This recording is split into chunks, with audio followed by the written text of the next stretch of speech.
tá bom?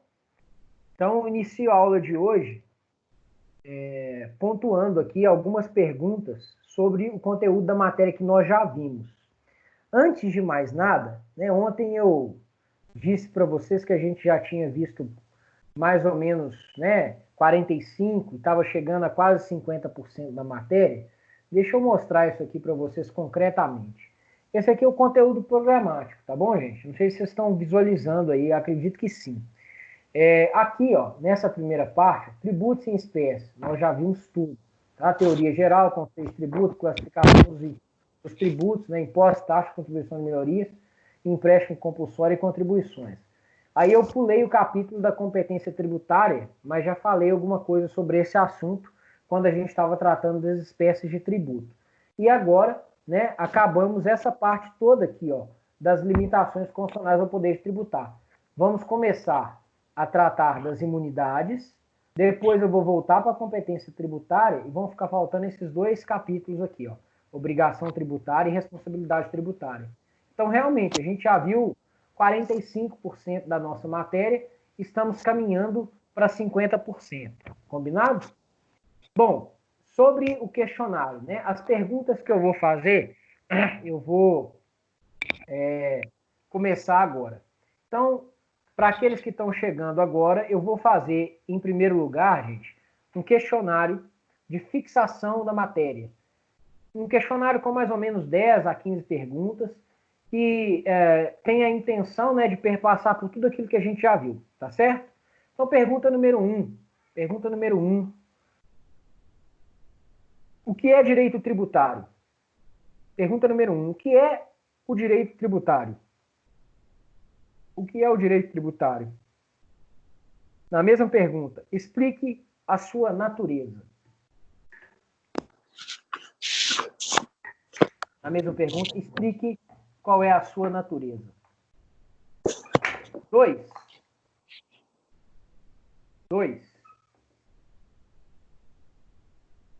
Explique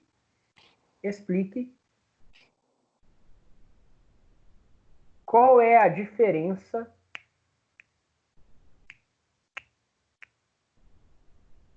entre receitas públicas extraordinárias. Explique qual é a diferença entre receitas públicas extraordinárias e receitas públicas ordinárias. Explique qual é a diferença entre receitas públicas extraordinárias e receitas públicas ordinárias.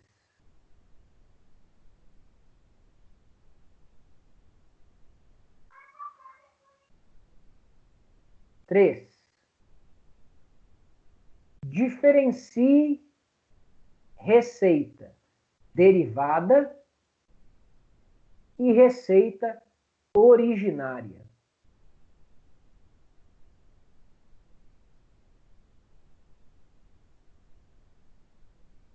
4. Quais são os 5 elementos do conceito legal?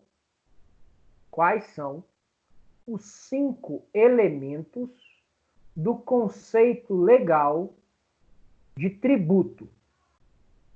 Aí na mesma pergunta vocês vão colocar assim: explique cada um deles.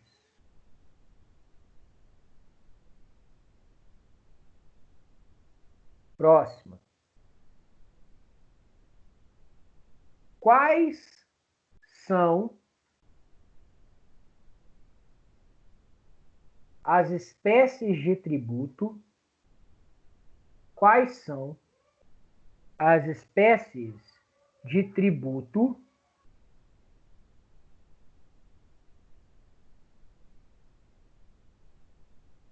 de acordo com as teorias tripartite ou tripartida,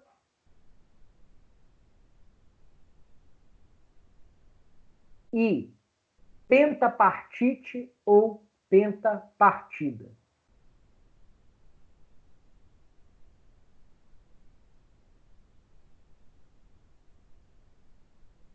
Na mesma pergunta, vocês vão colocar assim: qual delas foi adotada pelo Supremo Tribunal Federal?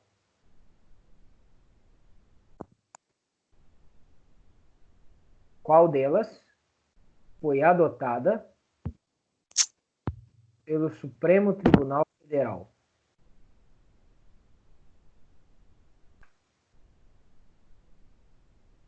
Próxima pergunta. Quais são os limites constitucionais ao poder de tributar? Quais são os limites constitucionais ao poder de tributar? Interrogação. Justifique. Próxima pergunta. Quais são as características centrais do imposto? Quais são as características centrais do imposto?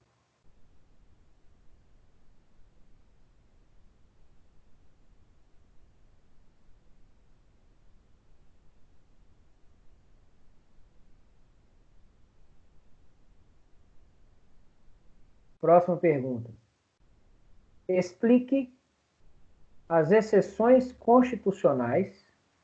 Explique as exceções constitucionais ao princípio da não afetação dos impostos.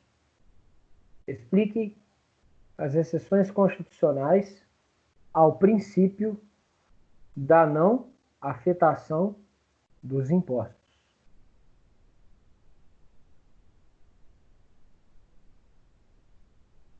Próxima pergunta. Sobre a competência tributária para instituir impostos, vírgula. Explique. 2 pontos.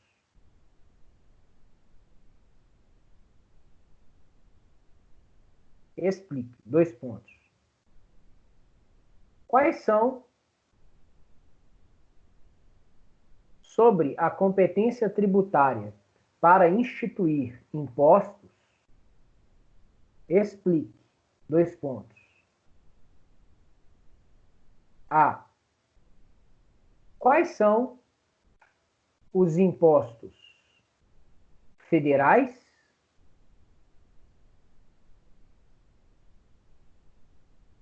ponto e vírgula, os estaduais, ponto e vírgula, e os municipais?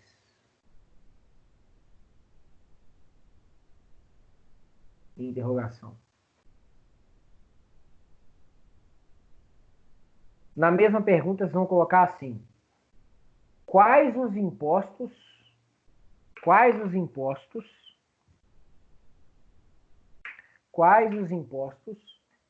podem ser instituídos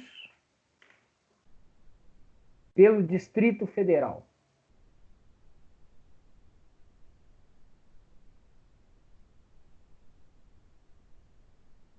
Próxima pergunta. O que é taxa? De nada, sem problema. O que é taxa? E quais são as suas características centrais? O que é taxa e quais são as suas características centrais?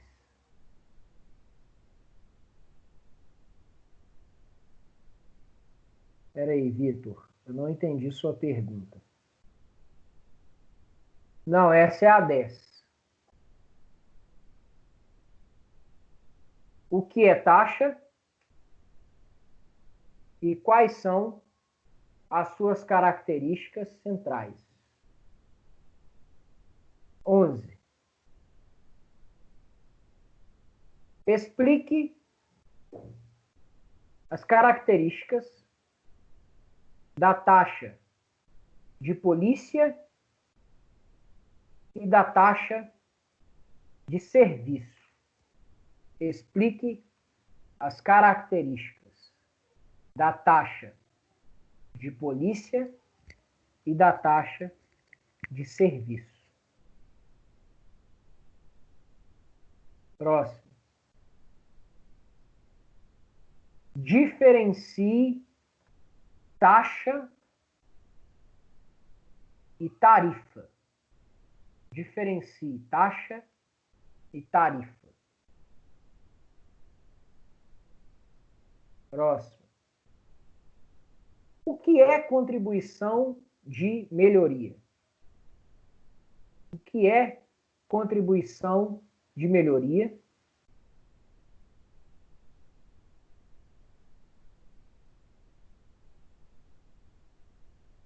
E qual é o seu fato gerador?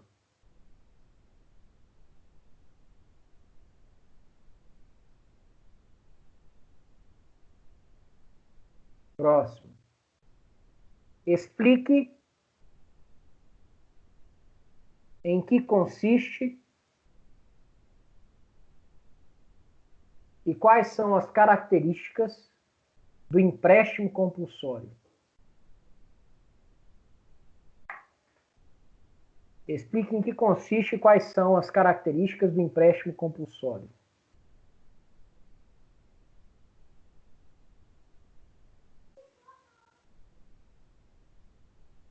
Próximo. Quais são os pressupostos fáticos do empréstimo compulsório?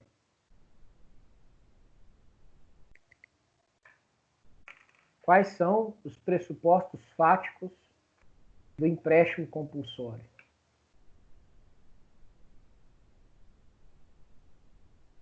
Próxima pergunta. O que são contribuições? E quais são suas principais características? O que são contribuições e quais são suas principais características?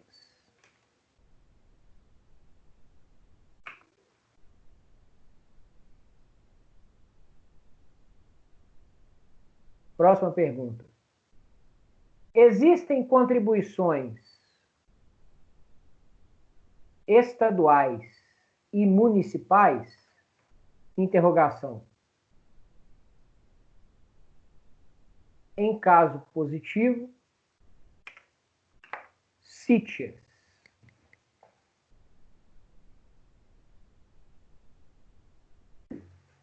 Repete essa 17, essa última, por favor. Sim, existem contribuições estaduais e municipais? Interrogação. Em caso positivo, cite-as. Agora nós estamos entrando nos princípios constitucionais tributários. Então, próxima pergunta.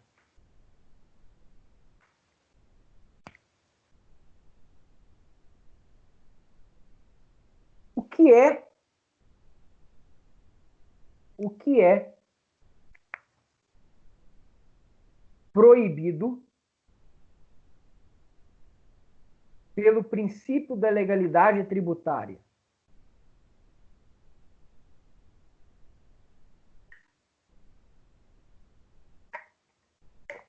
Interrogação. Na mesma pergunta. Ele é um princípio absoluto? Interrogação. Explique.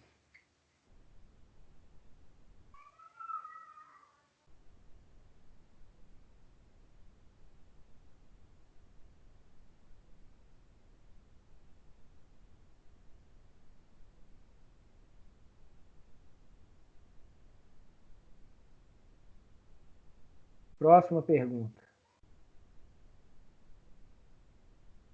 Explique as duas faces. Explique as duas faces do princípio da anterioridade tributária. Explique as duas faces do princípio da anterioridade tributária.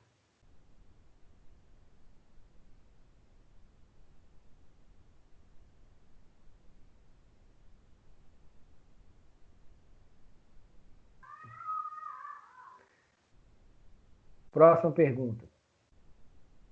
Quais são as exceções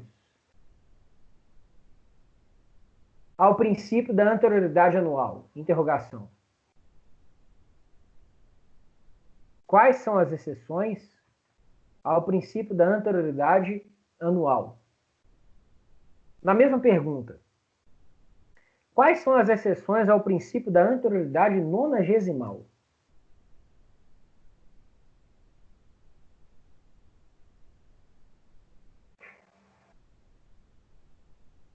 Próxima pergunta. Qual é o conteúdo do princípio da isonomia tributária? Qual é o conteúdo do princípio da isonomia tributária? Na mesma pergunta, eu quero que vocês coloquem assim para mim. Explique.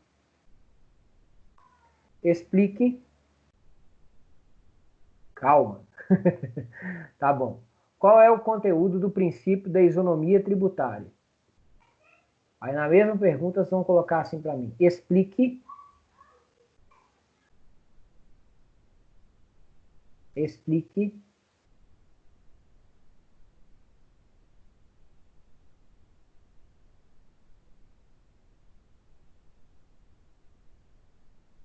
a expressão latina pecunia non olet, pecunia non olet.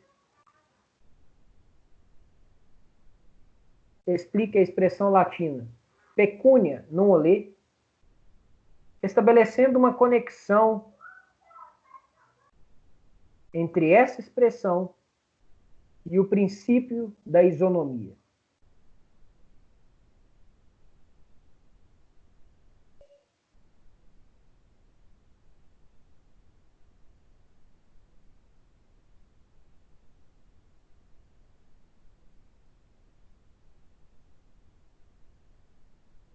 Próximo. Em que consiste a interpretação objetiva? Em que consiste a interpretação objetiva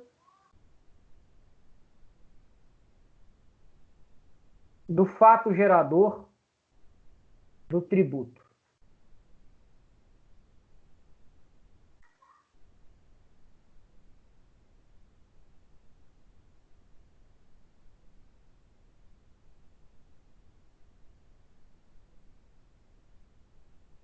Próxima pergunta.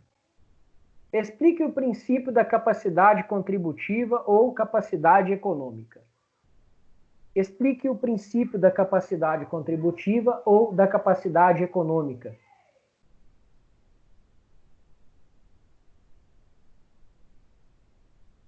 Na mesma pergunta.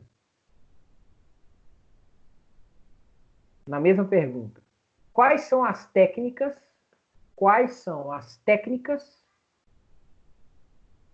utilizadas?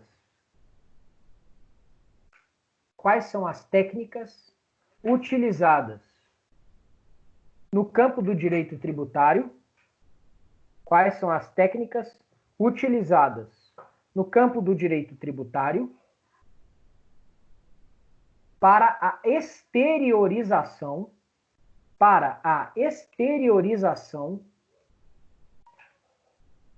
da capacidade contributiva? Interrogação. Quais são as técnicas utilizadas no campo do direito tributário para a exteriorização do princípio da capacidade contributiva? Interrogação. Explique cada uma delas. Explique cada uma delas.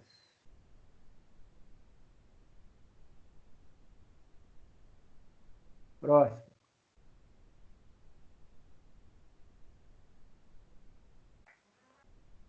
Em que consiste o princípio da irretroatividade tributária?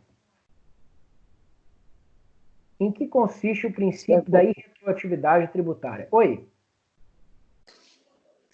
A última aqui é exteriorização da capacidade de... Quais são as técnicas? Explica o princípio da capacidade contributiva econômica e quais são as técnicas utilizadas. Repete aí, Vitor. E quais são as técnicas utilizadas no campo do direito tributário para a exteriorização desse princípio? Isso. Diferencie cada uma delas. Beleza? Próximo, né? Qual é o conteúdo do princípio da irretroatividade tributária?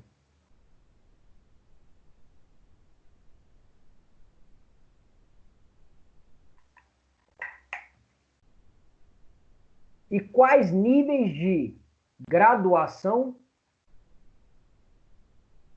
de retroatividade ele alcança? Qual é o conteúdo do princípio da irretroatividade tributária? E quais as graduações de retroatividade ele alcança?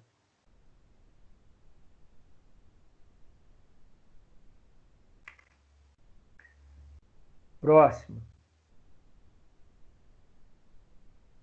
Qual é a diferença entre o princípio da irretroatividade tributária e o princípio da anterioridade?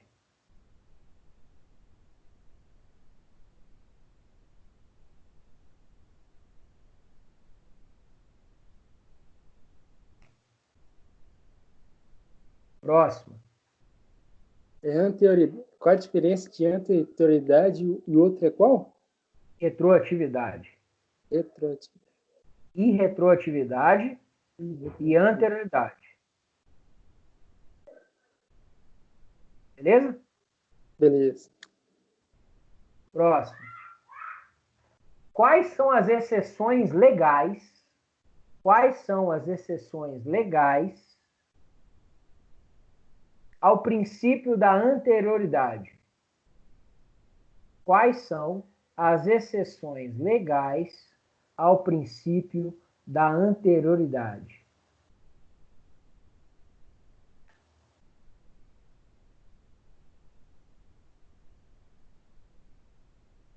Próxima pergunta. Em que consiste o princípio da vedação ao confisco?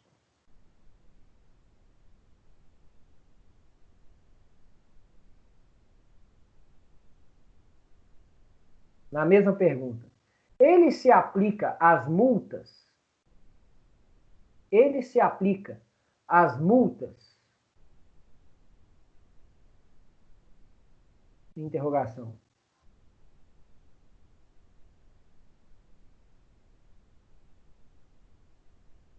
Próximo.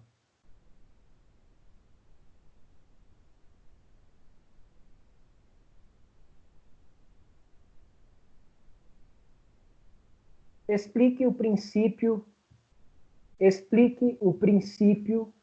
da não limitação ao tráfego de pessoas e bens. Explique o princípio da não limitação ao tráfego de pessoas e bens.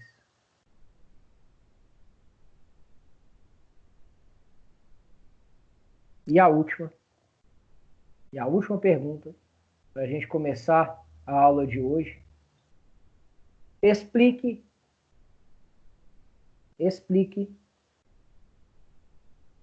os 4 princípios decorrentes do federalismo.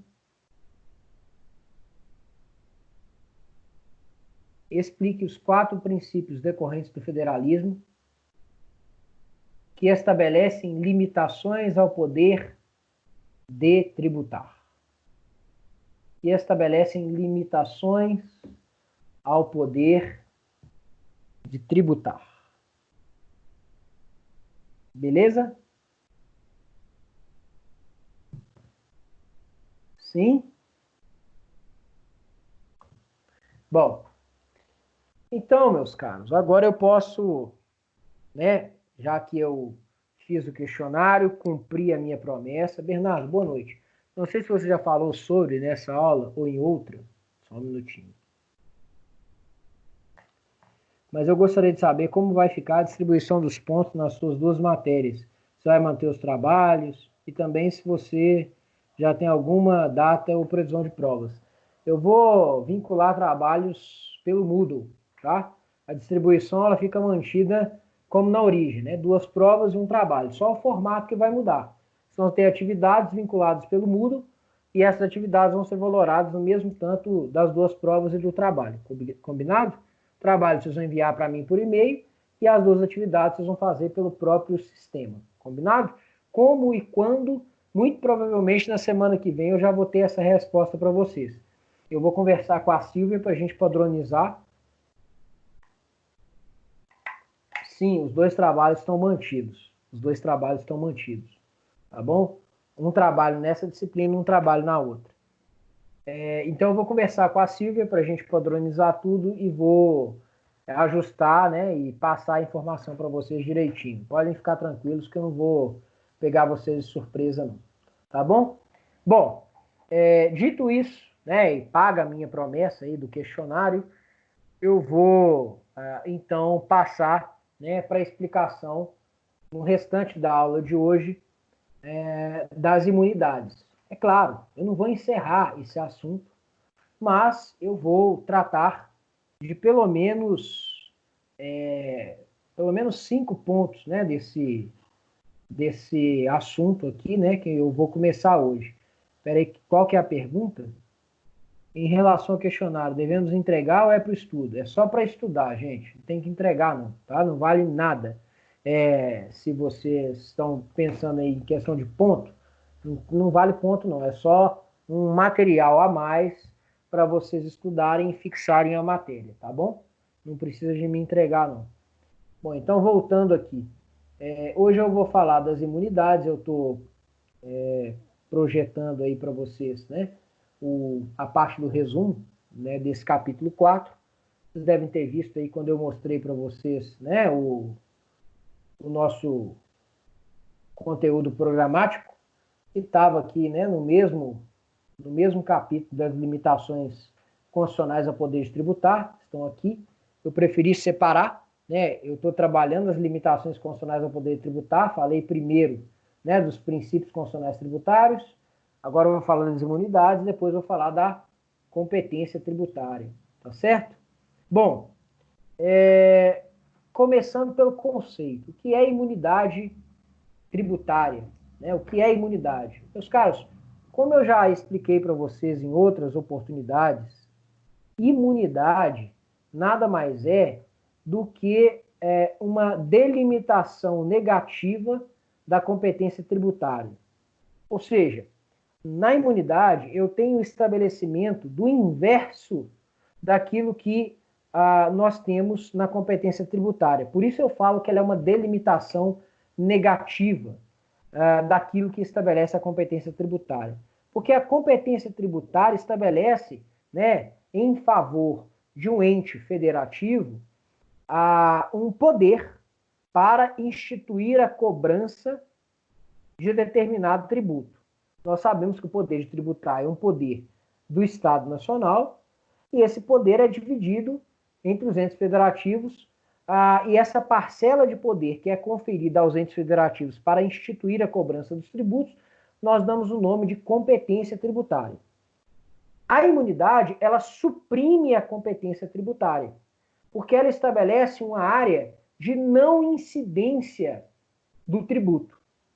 Então, a imunidade, como vocês podem acompanhar aqui, ó, é uma delimitação negativa da competência tributária, porque ela cumpre uma função inversa daquela cumprida pela competência tributária. Beleza? Disso, nós podemos extrair a seguinte informação. Quando nós estamos diante de uma situação de imunidade, significa que nós estamos igualmente diante de uma situação de incompetência do ente federativo para instituir o tributo. Sequer ocorre o fato gerador, sequer ocorre a hipótese de incidência. Por quê? porque a imunidade ela está no campo da não incidência. Ela é diferente da isenção, como nós vamos ver daqui a pouquinho. Tá certo? E as imunidades, aqui, ó, ela é uma forma qualificada ou especial de não incidência. Sequer ocorre o fato gerador, sequer ocorre a hipótese de incidência. E para terminar, né, a minha explicação nessa parte, se ela estabelece uma vedação à competência tributária, se ela então proíbe o ente federativo de tributar determinadas atividades, é claro que a imunidade é uma modalidade de limitação ao exercício do poder estatal de tributar. Beleza? Esse é o conceito de imunidade. A face negativa da competência tributária.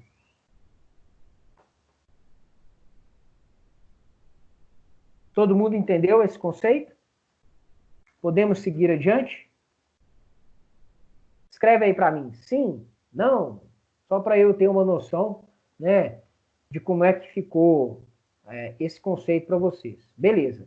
Eu estou projetando, vocês devem ter visto aqui que eu falei de todos os elementos.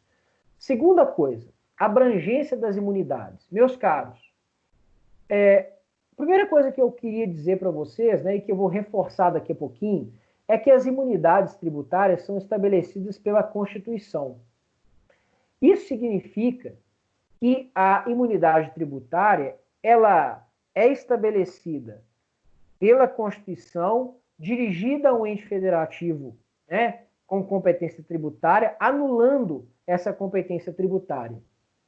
Só que a pergunta que fica é, tudo bem, o ente federativo não pode tributar aquele fato.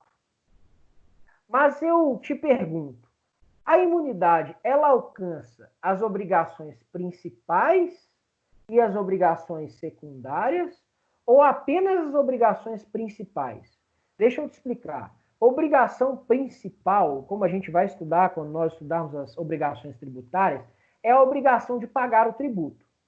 E as obrigações secundárias são obrigações de apresentar declarações, apresentar documentos, enfim, né, obrigações que estão relacionadas com a atividade de fiscalização tributárias e que são meios para o atingimento da obrigação principal, que é a obrigação de pagar o tributo. Bom, sobre a abrangência das imunidades, eu posso dizer para vocês com tranquilidade que imunidade diz respeito apenas à obrigação principal. Ou seja, ela afeta o dever de pagar o tributo, porque sequer se manifesta, no caso, a hipótese de incidência que justificaria a sua cobrança. Mas isso não significa que o sujeito passivo esteja desobrigado de cumprir obrigações tributárias acessórias, certo? Por quê? Porque os deveres instrumentais do contribuinte, eles continuam a ser necessários. Eles continuam a vincular obrigações para o contribuinte. De modo que o contribuinte não pode se eximir de cumprir suas obrigações secundárias sob a justificativa de eventual incidência de imunidade. Imunidade não alcança obrigação secundária, não alcança obrigação acessória. Só a obrigação principal. Perfeito? Joia? Ficou claro? Podemos avançar? Escreve aí, sim, não, beleza. Obrigado, Sandra. Mais alguém, gente? Podemos avançar? Vitor, Bárbara, Jonatas, podemos avançar? Beleza, joia. Terceira coisa que eu queria falar na aula de hoje. Imunidade não se confunde com isenção.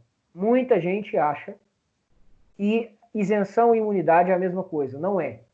Apesar de muitas vezes a Constituição utilizar a expressão isenção, todas as vezes que a Constituição fala em isenção, estabelecendo um âmbito de não incidência do tributo, na verdade ela está falando de imunidade. Isenção é algo que só pode ser instituído por lei, e lei ordinária, tá? De modo que a isenção ela é estabelecida por normas de natureza infraconstitucional. e é uma faculdade atribuída aos entes federativos com competência tributária. Perceba, a imunidade é um instituto que tem sede constitucional. A sua previsão está sempre na Constituição. A isenção não. A isenção sempre tem previsão na lei, ou seja, numa norma infraconstitucional. E esta lei, ela vai ser instituída pelo ente que tem a competência tributária. Compete a ele isentar uma determinada atividade ou não. Ou seja, a isenção, ela está dentro do campo da competência tributária. O ente federativo com competência tributária é que pode isentar ou não determinadas atividades. A imunidade já está no campo da incompetência tributária, porque ela é a face negativa da competência. Nós temos a imunidade quando o ente federativo não tem competência para instituir o tributo. Perfeito? Então, a primeira diferença aqui. Imunidade, temática constitucional. Isenção, temática legal. Isenção está no campo da competência. Imunidade, no campo da incompetência tributária. É a face negativa da competência. Aqui, ó. Dentro desse quadro aqui, ó, a imunidade atua na definição da competência, porque ela impede a incidência do tributo, ou seja, não há sequer relação jurídica e tributária. Não existe competência para a instituição do tributo quando a gente está falando de imunidade. Já no caso da isenção é diferente, olha, ela opera no exercício da competência. Ou seja, existe o fato gerador, mas em decorrência da isenção legalmente instituída, você inibe o lançamento do tributo. Ou seja, você desobriga o sujeito passivo de pagar o tributo. Existe o fato gerador, mas não há obrigação de pagar o tributo. Existe a hipótese de incidência na isenção, o que não acontece na imunidade. Entenderam aqui? Sim? Entenderam, gente? Deixa eu dar um exemplo. Alguns tributos, eles têm um objetivo claro, né, de fomentar determinadas atividades. A isenção, ela muitas das vezes tem a intenção de beneficiar determinadas pessoas ou determinadas atividades com vistas a induzir comportamentos. Tem pessoas, né, com deficiência que são beneficiadas por isenção tributária. Elas praticam atividades que normalmente são tributadas, mas pela deficiência, naquele caso específico, há uma suspensão o quê? Há uma suspensão da obrigação de pagar o tributo, né? Porque inibe o lançamento do tributo. Qualquer outra pessoa que praticasse aquele fato seria tributada, não a pessoa com deficiência. Nós estamos no campo da isenção, entenderam? Fez sentido para vocês? Bom, então caminhando aqui para o final da explicação, né, da diferença entre isenção e imunidade. A imunidade, como ela tem previsão constitucional e como ela é um princípio constitucional, melhor, como ela é uma limitação constitucional ao poder de tributar, como ela é uma garantia constitucional do contribuinte, ela pode, não só pode, como deve, receber interpretação ampla por parte dos tribunais. Tá certo? Inclusive, esse é o entendimento do Supremo Tribunal Federal. Garantias recebem interpretação ampla.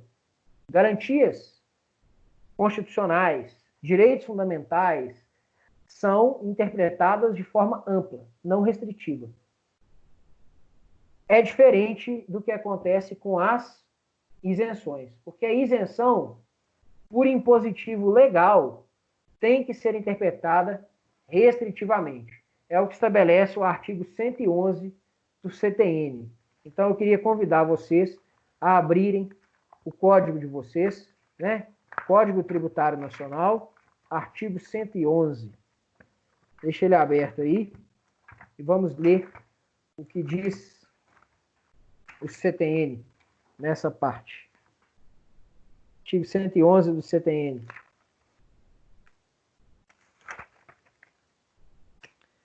Acharam aí? Beleza. Obrigado, Vitor. Diz assim o 111. Interpreta-se literalmente a legislação tributária que disponha sobre. 1. Suspensão ou exclusão do crédito tributário. 2. É o que me interessa aqui agora. Outorga de isenção. E 3. Dispensa do cumprimento de obrigação tributária acessória. Meus caros, outorga de isenção é feita por meio de lei. Todas as vezes que nós outorgarmos uma isenção, significa que nós estamos estabelecendo o quê?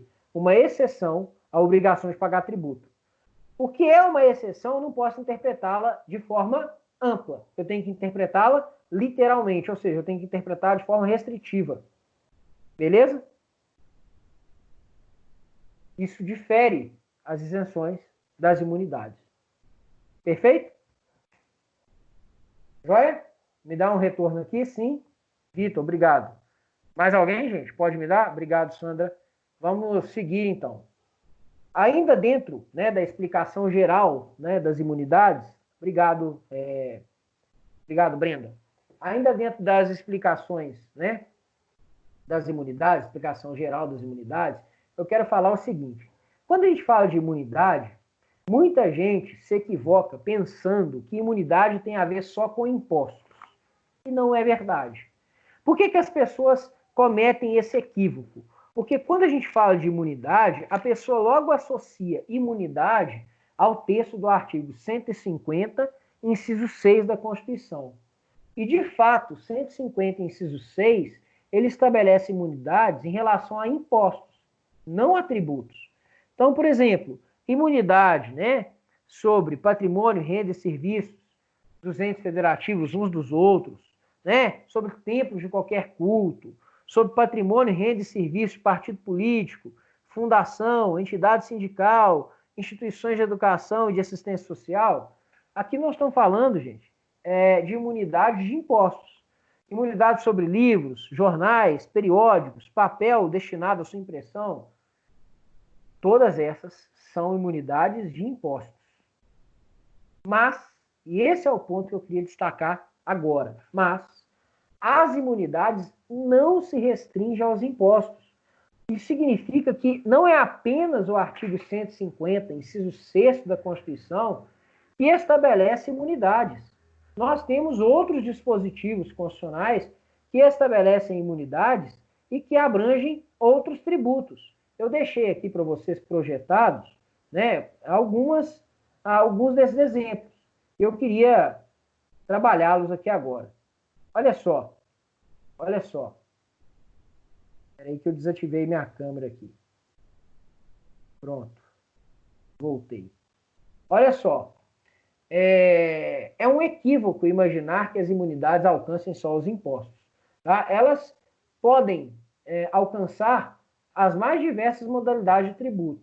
Olha para você ver. Em relação às receitas decorrentes de exportação, há imunidade de contribuição social e de contribuição de intervenção no domínio econômico. Onde está isso? No 149, parágrafo 2º, inciso 1 da Constituição.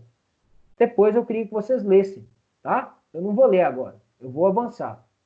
Outra hipótese, né, que vai além dos impostos.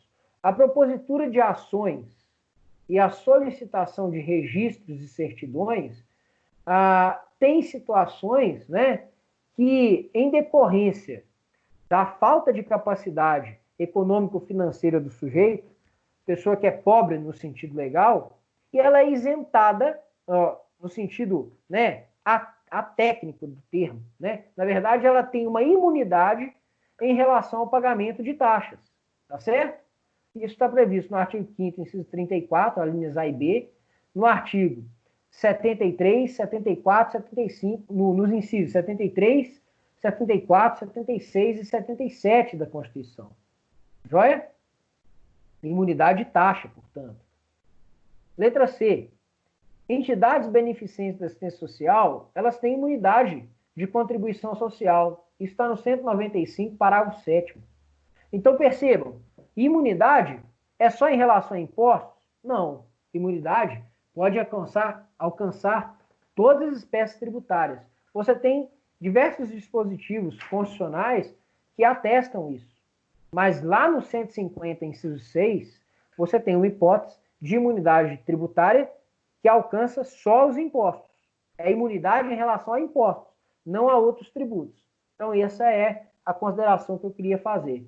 E, a título de exemplo, né, dessa situação que eu acabei de mencionar, né, de que é um equívoco dizer que só existem imunidades e impostos, e ainda, né, que todas as imunidades estão previstas na seção específica, conhecida como limitações ao poder de tributar, né, lá no artigo 150, nós temos o seguinte exemplo, que está previsto lá no 184, parágrafo 5º.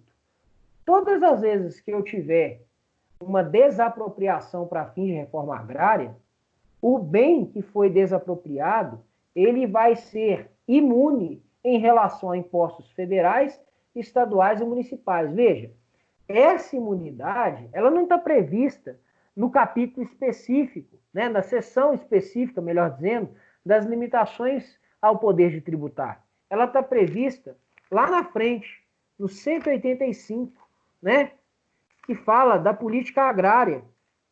Olha aqui, ó, 184, melhor dizendo, né? Política urbana, e 182, política urbana, e 182, política urbana, e 184, aqui, ó, política agrícola e fundiária da reforma agrária. Política agrária, né? 184 fala da desapropriação de imóvel rural para fins de reforma agrária, né? Então, nós aqui temos uma situação de imunidade que não está prevista no título, na seção específica, melhor dizendo, das limitações constitucionais ao poder tributar. Isso faz dessa imunidade menos imunidade? Não, ela continua sendo imunidade. Tá certo? Eu queria fechar a aula de hoje com uma última explicação. Vejam, eu falei que ia falar de 5 pontos, né? Na verdade, de 6 pontos, e vou falar desses 6, né? 5 pontos, porque os 6 aqui eu vou só começar a falar sobre ele. A última coisa que eu preciso dizer para vocês é que nem toda imunidade é explícita ou expressa. Você tem imunidades expressas e imunidades implícitas. A doutrina é consensual, ou melhor, existem doutrinadores que têm um consenso em relação a essa questão, né, de que é possível que nós tenhamos imunidades implícitas. Elas são implícitas porque elas decorrem da interpretação de princípios constitucionais tributários, e não necessariamente de uma norma que expressamente a preveja. O Sabag, né, o Eduardo Sabag, ele dá dois exemplos, melhor dizendo, de imunidades implícitas. A imunidade recíproca, né, que é a imunidade que alcança os entes federativos ou entes políticos, né, em relação aos tributos uns dos outros. Vocês vão ver que essa imunidade ela é implícita em relação a outros tributos e não necessariamente aos impostos, porque quando a gente fala de imunidade recíproca em relação aos impostos, ela é expressa. E nós temos também imunidade para entidade beneficente ou educacional. Mesma coisa. Isso em relação a outros tributos, porque em relação aos impostos, vocês vão ver que ela está prevista também num dispositivo específico do 150, inciso 6. Tá certo? Mas o que eu queria deixar aqui de recado para vocês é que nós temos imunidades expressas na Constituição e imunidades implícitas, que derivam de princípios constitucionais tributários adotados na Constituição. A título de exemplo, né, a imunidade recíproca, de acordo com o Sabag, ela deriva do princípio federativo e da ausência de capacidade contributiva dos entes federativos. O mesmo acontece, né, em relação ao princípio da imunidade, ou melhor, a imunidade para entidades beneficentes ou educacionais. Elas têm fundamento, né, na ausência de capacidade contributiva e no princípio da isonomia. Beleza? Joia? Para fechar a aula, gente, eu vou explicar para vocês o seguinte. Além de tudo isso que nós vimos, né, que são as noções gerais em relação à imunidade, nós precisamos estudar as imunidades de impostos expressamente previstas no 150, inciso 6, que são de quatro categorias, 4 modalidades.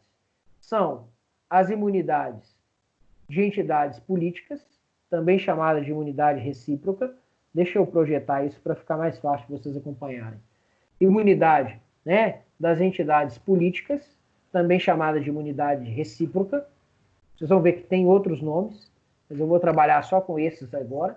A imunidade de templos religiosos, as chamadas imunidades não autoaplicáveis, a gente vai ver por quê, e as imunidades de livros, jornais, periódicos e do papel destinado à sua impressão. Inclusive, nessa parte, né, a gente vai ver a imunidade de imprensa, né, como ela é conhecida, e vamos ver julgados atuais do Supremo Tribunal Federal que ampliam a incidência dessa imunidade em relação a dispositivos eletrônicos, né, para leitura de livros e outros aspectos interessantes em relação ao e-book e a fascículos, né, digitais, etc.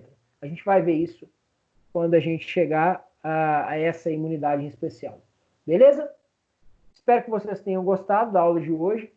Esse conteúdo, né, vai ser passado para vocês assim que eu avançar no tema das imunidades. Eu vou continuar passando para vocês, né, os resumos que são atualizados, né, a cada aula. Hoje a gente já tem 28 páginas, né, de resumo de direito tributário aqui. Se vocês verem, eu já atualizei ela até aqui, ó, né, até a imunidade de tempo de qualquer culpa. Tá certo? Na próxima aula a gente se vê. Podem ficar tranquilos. Nossa próxima aula é quinta-feira, aula de constitucional. Não deixem de estar presentes, tá? Segundo horário, aula de constitucional, para a gente fechar o devido processo legislativo. Pessoal, boa noite para vocês. Até lá. Não deixem de baixar a aula, tá?